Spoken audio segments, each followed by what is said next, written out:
बिस्मिल्लाहिर्रहमानिर्रहीम। अस्सलाम वालेकुम प्यारे बच्चों, मैं हूं डॉक्टर मोहम्मद जावेद अफज़ल और मैं अपने channel physics by doctor Javed से आपसे मुखातिब हूं और आज मैं अपने वादे को पूरा कर रहा हूं और मैं लाया हूं आपके लिए मॉड 12 सिंक्रोनस काउंटर। और मॉड 12 सिंक्रोनस काउंटर में भी हमने नंबर ऑफ़ स्टेजेस उसी फार्मूला से कैलकुलेट की हैं जिस तरह हमने पहले किया था, 2n। और चूँकि ये 12 काउंटर है लिहाजा 12 से ये वाला फैक्टर बड़ा होना चाहिए या उससे इक्वल होना चाहिए, तो नंबर ऑफ़ फ्लिप फ्लॉप्स हमें मिलेंगे उतने जिससे हम ये काउंट कर सकेंगे। यानी अगर आपने 12 काउंट करना है तो इसका मतलब ये है कि डेसिमल सिस्टम में 0, 1, 2 से लेकर आप 10 तक आएंगे और 10 के बाद फिर से काउंटर कहाँ चला जाएगा, 0 पर चला जाएगा। तो इसे हम 12 है तो ये यहाँ पर आएगा 11, तो 11 तक आएंगे और ये बन जाएगा मॉड 12 काउंटर। जैसा कि हमने देखा था कि 2⁴ जो है इट इज़ मोर देन 12, लिहाजा हमारे पास नंबर ऑफ़ फ्लिप फ्लॉप्स पूरे हैं। 4 flip flops are required to make the counting operations for mod 12 counter. So हम फॉलो करेंगे इसी बेसिक टेबल को, Q1 J और K, और ये इसका एक्साइटेशन टेबल है। और इसके बाद हम उसी तरह ये इसका बेसिक टेबल है, इसके बाद हम उसी तरह एक्साइटेशन टेबल बनाएंगे जिस तरह हमने मॉड 9 काउंटर में बनाया था। तो उसके लिए मुझे यूँ लिखना है, A है, B, C और D यहाँ हो जाएंगी सारी की सारी प्रीवियस स्टेट्स। और उसके बाद हमारे पास आना चाहिए A1, B1, C1 और D1, ये हमारे पास नेक्स्ट स्टेट है और ये आपके पास प्रीवियस स्टेट है। और उसके बाद हमने उसी तरह JA के लिए, KA के लिए, फिर JB है, KB है, JC, KC और इसी तरह फिर हम JD और KD के लिए भी सारा एक्साइटेशन टेबल जो है वो हम बना लेंगे जैसे हमने मॉड 9 काउंटर में बनाया था। तो हमें ज़रूरत नहीं है कि मैं ये सारा टेबल दोबारा से फिलअप करूं, लिहाजा हम इस चीज़ को मैं निकाल देता हूं यहाँ से ताकि हमें ज़रा थोड़ा सा फ़ायदा रह जाए, टाइम क्योंकि थोड़ा होता है। तो हम इसको 0, 0, 0, 0 से शुरू करेंगे, दिस इज़ 0 और ये उसकी नेक्स्ट स्टेट होनी चाहिए, लिहाजा इसको हम लिखेंगे 0, 0, 0, 1। फिर जब ये 0, 0, 0, 1 पे आएगा तो फिर ये नेक्स्ट स्टेट यहाँ 2 पे चला जाएगा। इस तरह से जब यहाँ 0, 0, 1, 0 आना चाहिए तो यहाँ पर ये 3 पे चला जाएगा। इसी तरह आपने यानी 1 से लेकर आपने इसको कहाँ तक लिखना है, आपने इसको 11 तक लिखना है। 11 का मतलब ये है कि ये 8 है, ये 4 है, ये 2 और 1, 8, 4, 2, 1 इसकी वेटेड वैल्यूज़ हैं। तो हमें नज़र आ रहा है कि 8, 2, 10 और 1, 11, यानी अगर हम यहाँ सो ऑन लिखें तो मुझे यहाँ 1, 0, 1, 1 अगर मैं लिखूँगा तो इट इज़ 8 to 10 and 1, 11 हो जाएगा। इसी तरह ये वाली वैल्यूज़ भी सारी की सारी आ जाएंगे और हम इसको मज़ीद आगे मुकम्मल टेबल जैसे हमने मॉड 9 काउंटर में एक्साइटेशन टेबल बनाया था उसी तरह आपने इस सारे को बनाना है। फिर यहाँ जब आपने देखना है कि ये वाला A और ये 0, 1 है तो ये 0, 1 है तो इसके आगे आपने 1 और x लिख देना है फॉर A। फिर इसके बाद ये 1 और ये 0 है तो यहाँ x और 1 है, यहाँ पर तो आपने x और 1 लिखना है। फिर 0 और 1 है तो यहाँ आपके पास 1 और x आ जाएगा। ये सारा टेबल भी आप इसी तरह फिल कर लोगे। इसी तरह से ये सारा टेबल JC और KC फिर JD और KD तक आपने सारा टेबल प्यारे बच्चों इसी तरह फिल करना है। इसके बाद आप बनाएंगे K मैप्स, ये मैंने पहले से K मैप्स बना दिए हैं।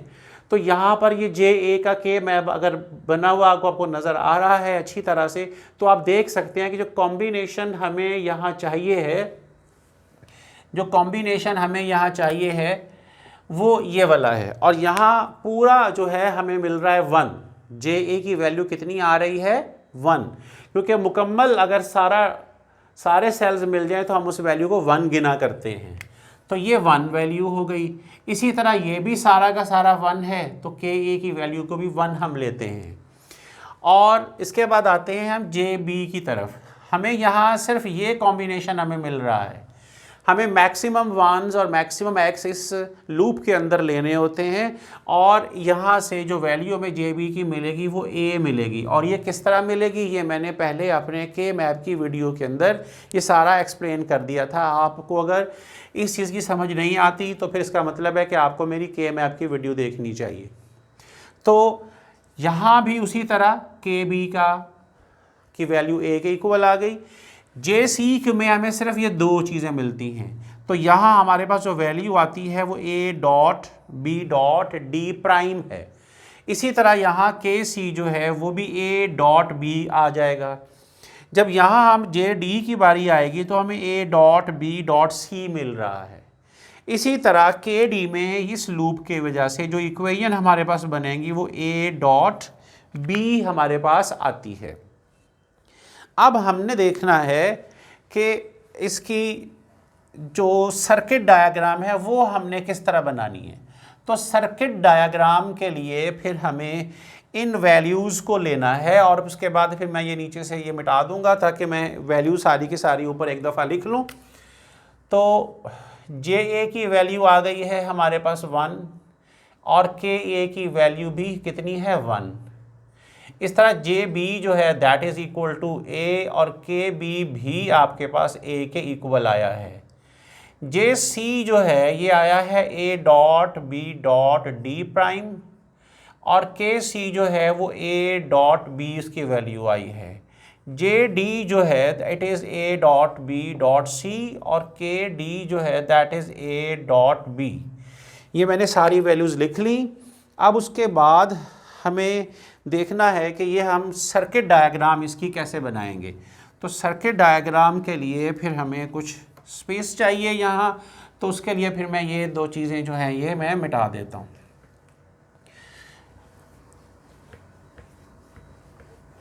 अच्छा जी, अब हमारे पास नंबर ऑफ फ्लिप फ्लॉप्स कितने थे 4, तो हमें पहले की तरह 4 नंबर ऑफ फ्लिप फ्लॉप्स जो है ना वो यहाँ बनाने हैं। तो ये हो जाएगा हमारा पहला फ्लिप फ्लॉप। दूसरा फ्लिप फ्लॉप जो है वो यहाँ आ जाएगा और ये भी जे के फ्लिप फ्लॉप होगा। थर्ड फ्लिप फ्लॉप की बारी यहाँ पर आती है और जो फोर्थ फ्लिप फ्लॉप है वो हमारे पास यहाँ आ गया। अब हम यहाँ लिखेंगे जे ए और के ए, यहाँ पर जे बी है, के बी है, इसी तरह ये जे सी और ये के सी, जे डी और यहाँ के डी है। ये क्यू ए, इसे आप क्यू ए बार बोलेंगे, ये क्यू बी और ये क्यू बी बार बोला आपने, क्यू सी और क्यू सी बार आ गया, क्यू डी और ये क्यू डी बार आ गया। अब आपकी वैल्यूज़ सबसे पहले आपने जे ए और के ए को 1 लेना है। तो 1 आपको पता है कि जी हम सिर्फ यहाँ पर 1 लिख देते हैं और ये फिट हो गया। जब बारी आएगी जे बी की कि वो ए के इक्वल है तो आपने जस्ट जे बी को इस ए के साथ आपने कंबाइन कर देना है। के बी भी ए है तो यहाँ से एक वैल्यू एक वायर यहाँ आप लगा देंगे तो के बी भी ए के बराबर आ जाएगा। इसका भी हमने कर लिया। अब जे सी की बारी है। जे सी को ए बी और डी प्राइम मिल रहे हैं तो डी प्राइम यहाँ मौजूद है, ये डी प्राइम है, ए और बी दोनों यहाँ हैं, ये ए है आपके पास और ये बी है।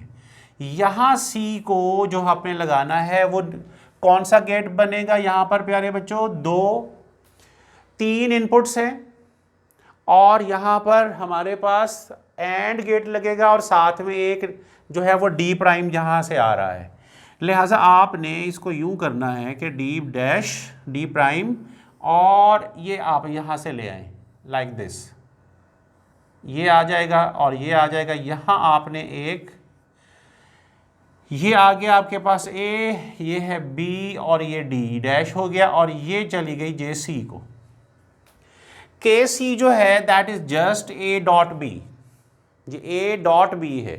तो के सी के लिए आपको जब ए डॉट बी चाहिए है तो जाहिर है कि आपके पास आप इसको यहाँ से भी लगा सकते हैं कि ये ए आ रहा है, यहाँ से बी आ रहा है और यहाँ पर आप एक अदद एंड गेट लगा दें और इसको आप यहाँ से इस तरह बना दें। This is A, this is B, तो यहाँ पर ए डॉट बी है।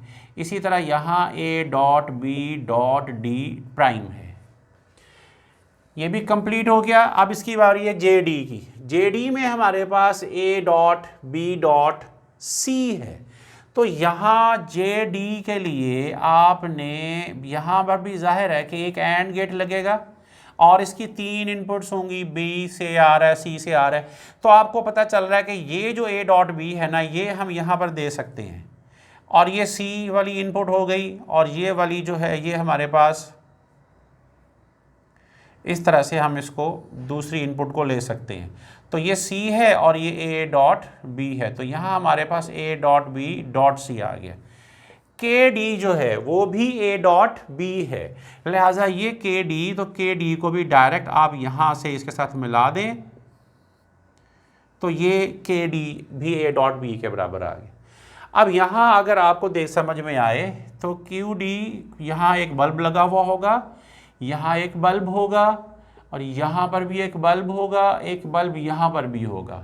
अब इन बल्ब्स ने बारी बारी ऑन होना है और एक सीक्वेंस के साथ, तो 0 से लेकर ये 11 तक काउंट करेंगे और तो 12 डिजिट्स हो जाएंगे, तो हम इसे मॉड 12 काउंटर का नाम देंगे।